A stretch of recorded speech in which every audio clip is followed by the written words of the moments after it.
안녕하세요. I'm Josh Ma. I play cornet in the Lipscomb Cooperative Big Band, and I also go to school at the Lipscomb Cooperative Academy. I'm Alice Stevens. I'm the chairman of the Lipscomb Catering Cooperative. I am Conrad Wrzesieniak. I go to Lipscomb Cooperative Academy and I'm in a green car. It's called a young cooperative because we're all students and it's run by the students. We'll have teacher supervision and people helping us, and it's not just left to the adults to control it all. It shows that we really have our say, and by calling ourselves the young cooperative, it shows that it's us who do it. We have the central role. Yeah, go.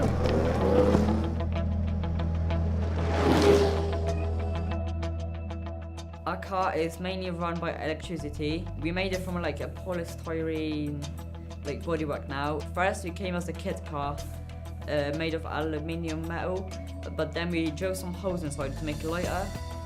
We have tyres which go very, very thin to make less friction on the floor to make the car go faster. We also put 2 batteries in the car which runs the whole car. 2 batteries usually is good for 1 hour and a half.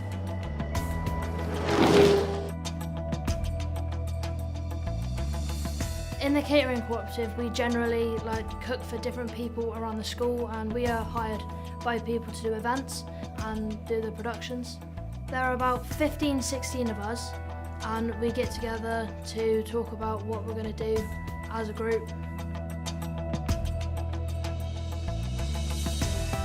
Young cooperatives don't necessarily need to have a business aspect to them. Some of our most successful young cooperatives are ones that have a business dimension to them.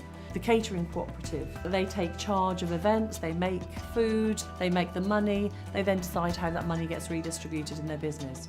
But that's not true of all of them. For example, the Green Car doesn't particularly have a business model to it, but it's much more about empowering the students with the skills.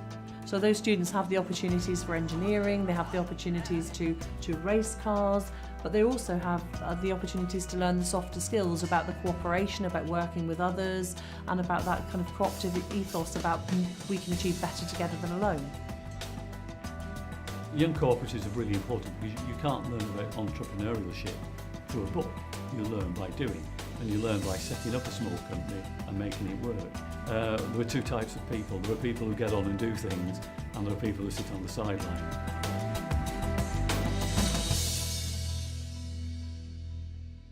What teachers need to know is that learning is not about being told things and then having to memorise them. Learning is about experiencing. Learning is about explaining.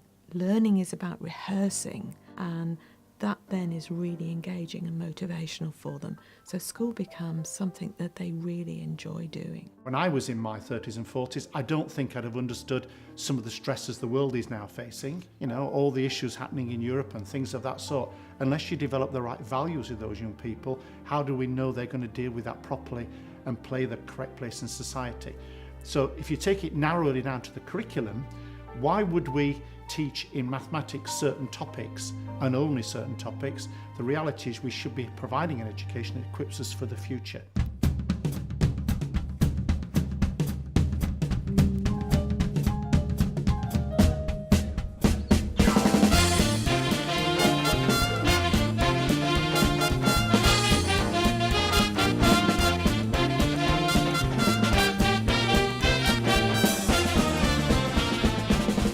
My opinion of a cooperative school is a school that empowers students. It gives students opportunities to develop as individuals and as people, to develop as future citizens really.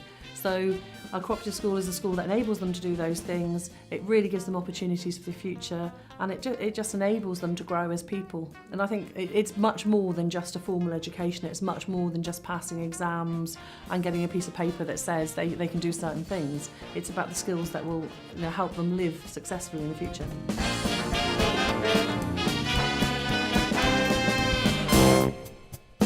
There's about 27 to 30 people in the band, and it ranges from, I want to say 12, our youngest player is 12, and then our oldest player is Gav, our teacher, who is, I want to say 53.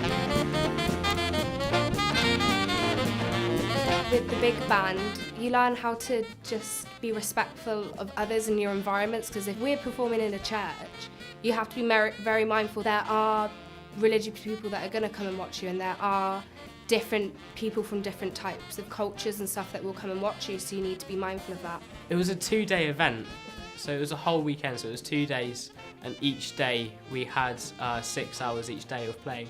I don't even know how I managed to do it, to be completely honest, because my lip kind of went. When you see people, with the people's reaction after you've played a song, and especially after one that you think you played really, really well, it's definitely the most rewarding thing. So just seeing them smile and have a bit of a dance in the cold is, like, you know, one of the best things that you could possibly do, in my opinion.